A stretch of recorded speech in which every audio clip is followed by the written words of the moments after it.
بسم الله الرحمن الرحیم. دماغ خوږو عزتمندو قدرمندو ورونو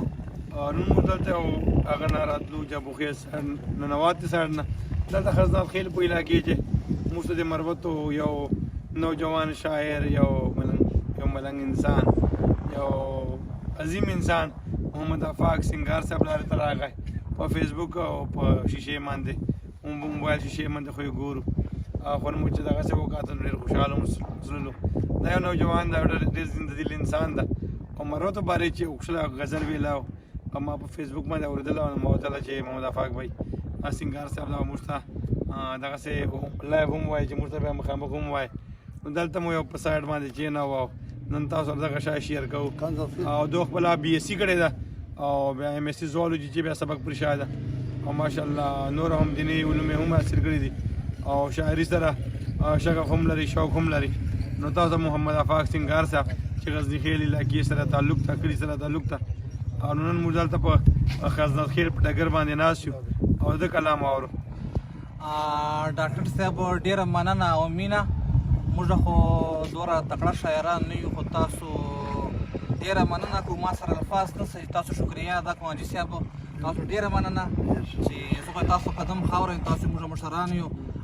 تاسو باندې ماشاءالله ټول مروت کښلي دي. ما داسې مات ګوډ خو نشای لیکلی ولی مروتو بارې چې اوس دو ته ډالۍ کوم مخکې مې ورته ویلی ده خو دو لکه بیا هغه وکړلی که نه هر پښتون نه صدقه یم زه مروت ځان له صوبه یم. ډاکټر رشید احمد صاحب جی سنگار صاحب ډېر هر پښتون نه صدقه یم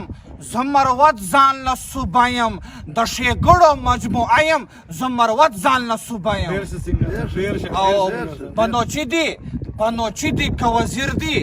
بیٹنی دی که خټک دی حاجی حکیم خان صاحب بنوچي دي که وزیر دي بیٹنی دی که خټک دی زه د ټولو زړه ټوټه یم زه مروت ځان له صوبه یم. هغه سترګې بړندې کړم چې مې خاورې ته بد ګوري شاجي صاحب هغه سترګې بړندې کړم چې مې خاورې ته بد ګوري ارتغلی یم حمله یم زه مروت ځان له صوبه یم او قربانۍ مې دي ورکړې تاریخ ما باندې ګواه دی ځلن ستوری یم ښکاره یم زه مروت ځان له صوبه یم او چې مې زیان رسوي ځان ته چې املاک مې زوبلوي څوک نګار صاحب چې مې زیان رسوي ځان ته چې املاک مې زوبلوي څوک سوځوم یې سره لمبه یم زه مروت ځان له صوبه یم چې مې زیان رسوي ځان ته چې املاک مې زوبلوي څوک سوځوم یې سره لمبه یم زه مروت ځان له صوبه یم او زه د بل ژړا ته ژاړم څوک چې خاندي ورته خاندم حکیم خان صاحب